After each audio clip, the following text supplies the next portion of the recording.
Good morning. How are you all today?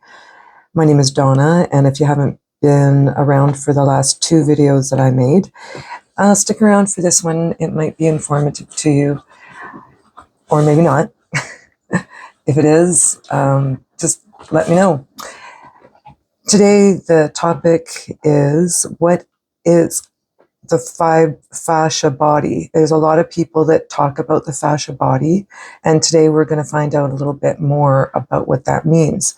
So the fascia is the thin, fibrous connective tissue that surrounds and supports every structure in the body. It holds the muscles together, allowing them to contract and stretch. Fascia is also made up of many layers containing a liquid called hyaluronan.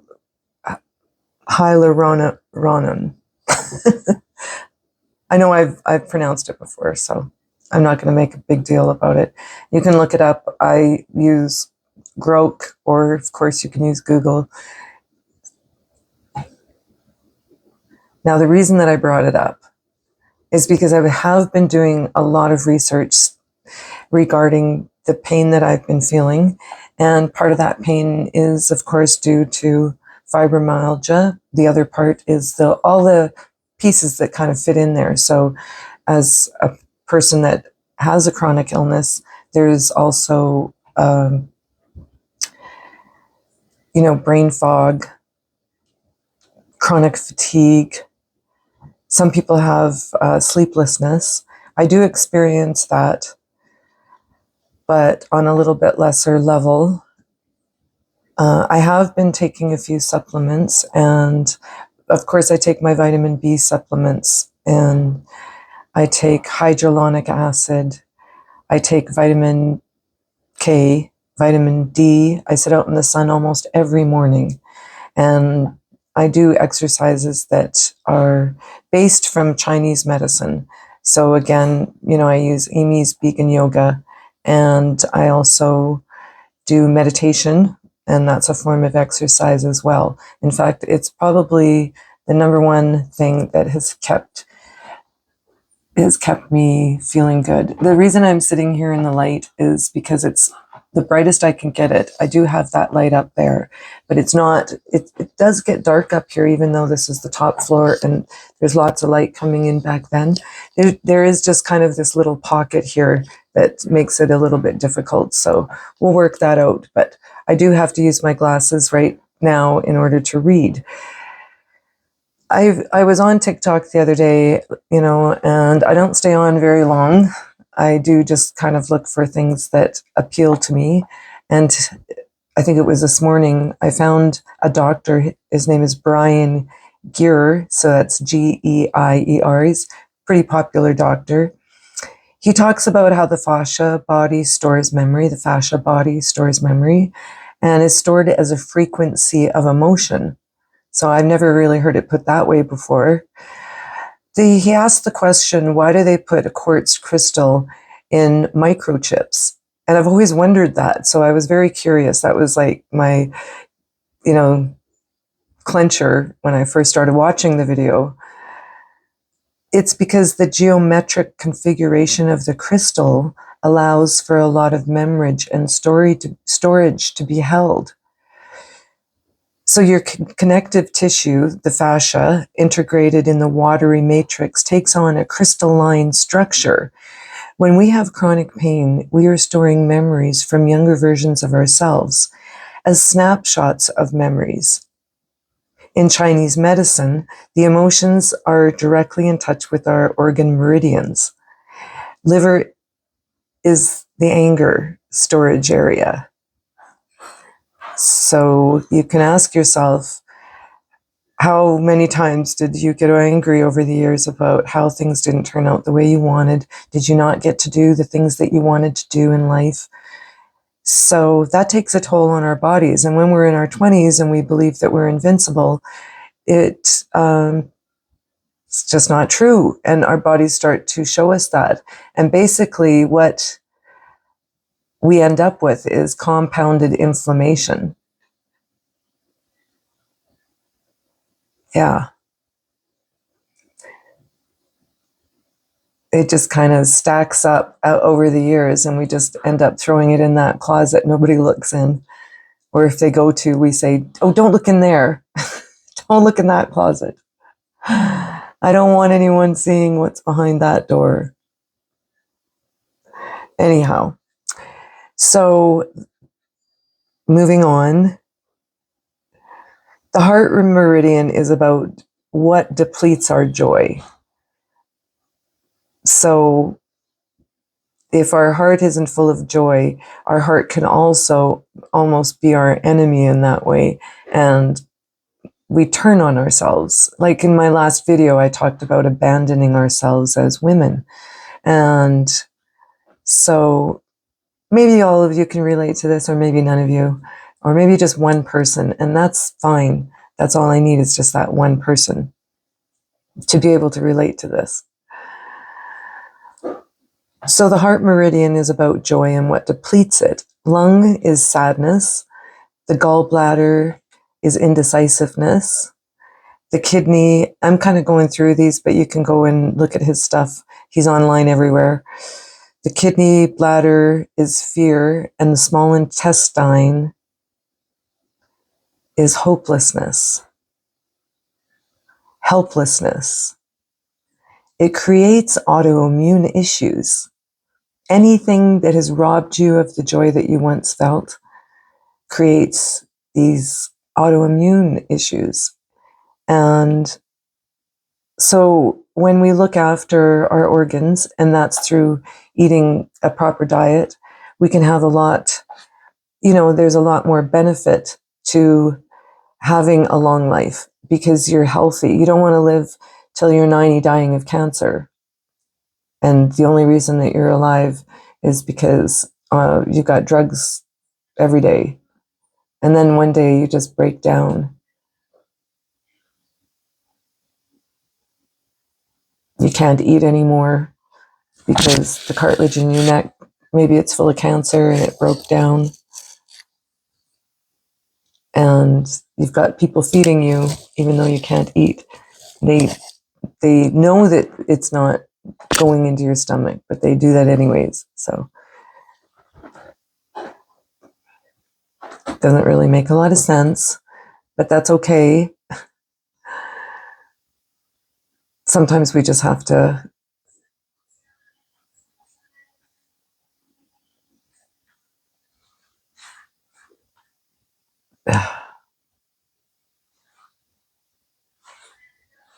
we just have to move on. Not only am I just looking at a new page here, so sorry for the interruption, but yeah, I mean, cancer is a very sad story, and I'm sure many of us have stories that are heartbreaking, literally heartbreaking, and I feel for anybody that has had a family member have to watch them suffer to such a great degree. I know how our bodies work, and I just know that if we're seeking longevity, we want to do it so that we're not broken down and can't barely get out of bed. We want to live into our older life with vim and vigor and the use of our mind, to create new things. And sometimes people just give up and they abandon themselves. They move in a direction that's not healthy. We make a lot of mistakes when we're growing up, but when we get older, it's time to, batten down the hatches, like they say, and learn how to function at a level that is conducive to our health and our longevity.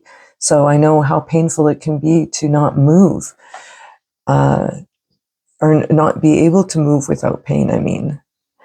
And you feel like you can't move. I know what that feels like.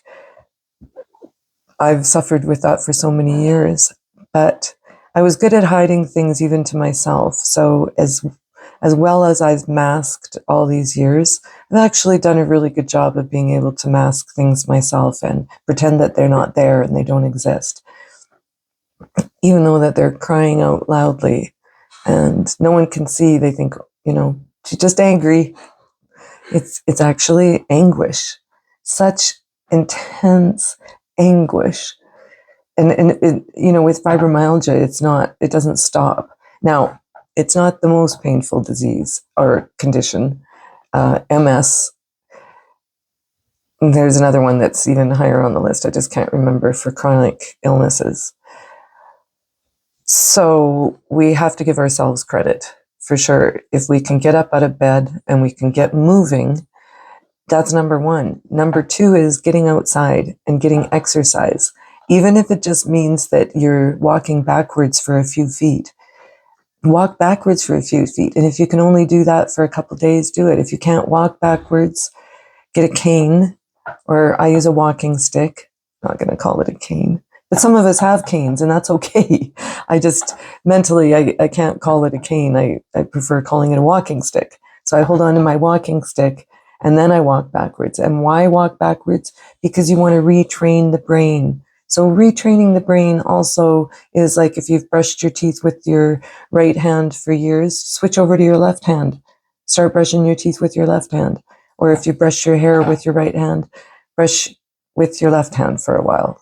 Just retraining the brain. And these are small steps that you can show yourself that you can recreate new brain neural pathways.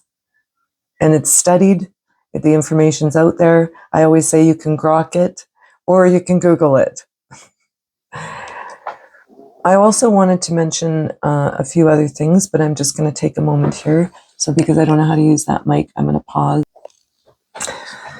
So I was just reading a bit of information about Dr. Joe Dispenza, and I find that he has a lot of really good meditations. So I just wanted to mention him during my conversation with you today. If you've never seen any of this stuff, it's definitely worth getting into. I take a little bit from everybody. It's not just one person. So if I have interest in someone, I'll take as much as I need to from that person, and then I'll move on, because I have to assimilate that information. It takes me a bit of time. I'm not just, it's not just easy for me to understand a lot of the stuff that I learn. And a lot of the stuff is to do with changing myself. And so in order to do that, I have to meditate and contemplate on the kinds of things that I feel I can work on at the time. So as we grow in every year, I know that I grow more and more, and I see my growth. Like, I look back and see, wow, I started out, not eating properly, not like I am now. I started out even maybe drinking too much wine sometimes, probably to ease the pain. Now I've definitely, there's no way I'm going to drink, because it's just not going to hit me in a way that's going to be beneficial for me. And that's what I think about everything, about all foods. If it's not going to help me, then I'd rather just not eat. So I intermittent fast, and lately, since last week, so it's going to be about, Wednesday will be 7 days with absolutely no corner wheat, not even a little bit. So I was kind of going way overboard during Christmas. Of course, I always do that, and then linger into the months of January, not considering that the pain that I'm feeling is not just connected to feelings and emotions, as it's all connected. Like, food is connected to feelings and emotions, our hormones, all that. So we have to take that into consideration. And I had this really strange dream the other night. So it was just kind of pointing me in the direction that I'm going. And who would know that it was as simple as that? That's kind of what my dream was saying, that, if you want to heal yourself, you can do that. But the problem I've been having in my leg is so bad that, I limp around most of the time, or I'm in just such agony that I don't even want to get up. And when I do, you don't really feel it. Like, I don't really feel the pain. It's just when I sit down, then sometimes it's just stabbing, throbbing pain. So sometimes when I'm walking around, I do feel it, like sharp pains. Went to Best Buy the other day, and just the energy of being in Best Buy, I literally couldn't walk. My leg just locked up on me. So whatever, I'm not sure all the things that go on in my body, but I do understand some places have certain energy that what I actually ended up doing was picturing that I was walking in a field and looking at the animals. So, and I actually was able to be able to walk after that if I just kept imagining that I was outside in the country.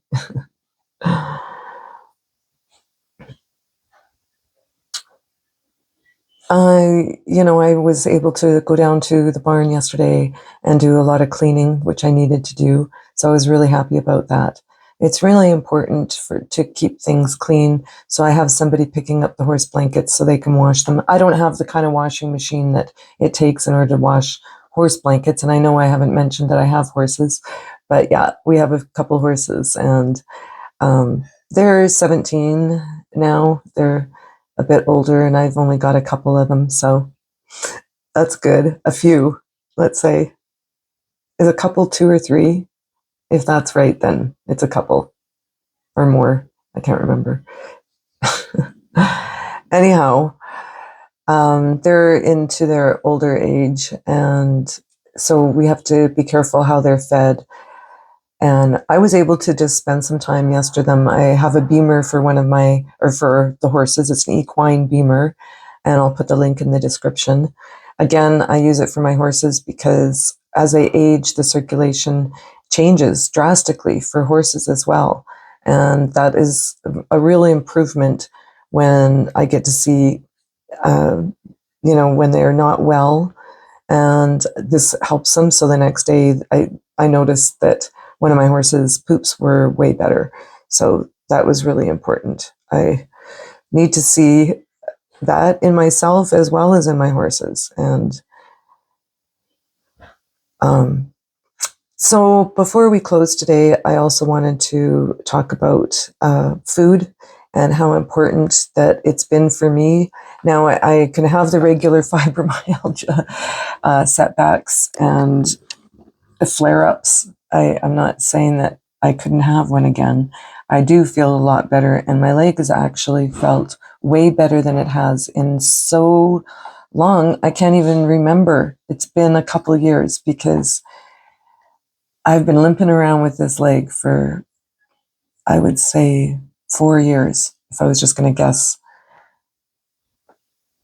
Yeah, so no corn for me, no wheat, and I think I'm getting a lot better sleep. That's kind of what I've noticed, but it could be because I've just been taking magnesium and vitamin B religiously, so that can also help sleep. And I have to keep that in mind as well. I mean, when we do these experiments on ourselves, we don't have all the variables laid out. So it's not going to be scientific, but some of you might want to do that, and that's fine. If I was as organized as I'd like to be, I would probably do that. So what I do is I prepare snacks that have no added sugar in them, like with some nuts and seeds, and I make them ahead of time. And then I prepare a really good salad. This salad that I prepared for this week was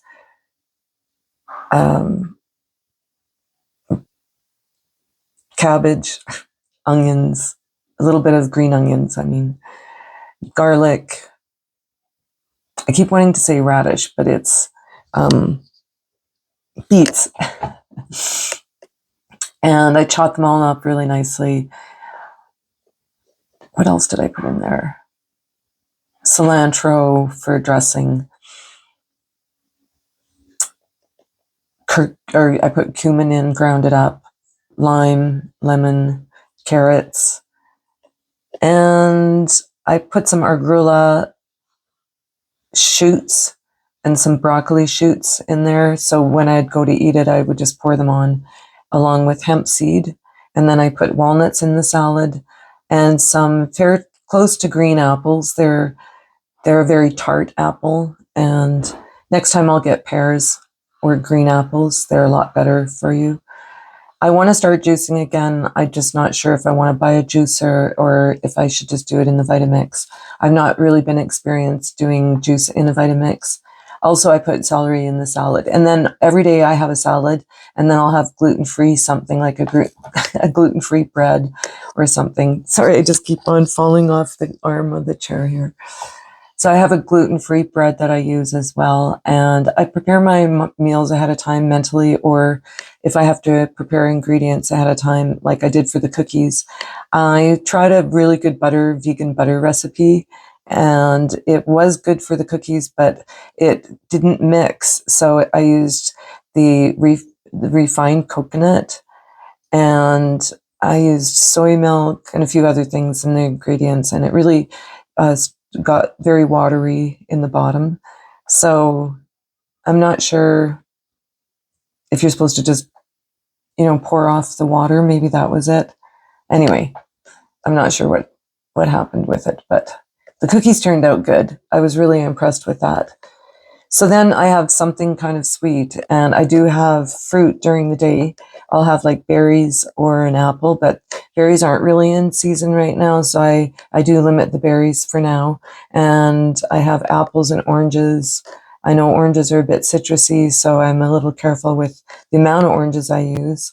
And so as the seasons go on, I'll switch vegetables to go along with the seasons. And I also do grow some of my own herbs. I haven't really been growing any vegetables because I've been in so much pain over the past few years. The only thing I could really manage was something outside that was close to me on the deck. So it was herbs, pretty much.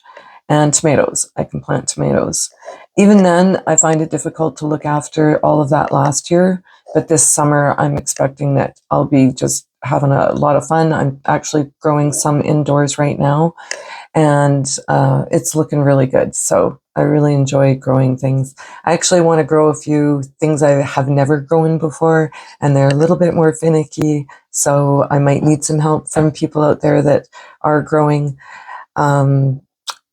But yeah, I feel really positive. I was pretty down last week because though I started this new thing where I've eliminated 2 items and no added sugars. So I'm not using any, just for now. I don't usually eat a lot of sugar anyways, but I was a big fan of tacos and, things with corn in it. So that was so 2 things pretty much I've eliminated, and so far so good. I've actually felt like my leg is definitely feeling better. I still do a lot of deep energy work on past emotions that have been stuck down into my fascia, into my organs. And I have practiced Chinese medicine for a long time. So I do have quite a database in my memory of the sounds to make to clean your liver and your lungs and your spleen. I love the liver sound. And it's like a shush sound. So when, we're shushing our babies and we're rocking them and go, shh, we can think of our liver blowing up. And then when we stop, it releases. So the liver likes a lot of space. So this is what the monks would use, these sounds for each organ in order to open up the meridians. That was very cool. I was glad to have learned that. And I actually learned that from the Barefoot Doctor. I've got a lot of information also on the Barefoot Doctor, and I hope to share it with you. He is now passed on, and my heart goes out to the kind of work that he was doing. He was just on the brink of being so popular. He wouldn't have been able to sustain it all.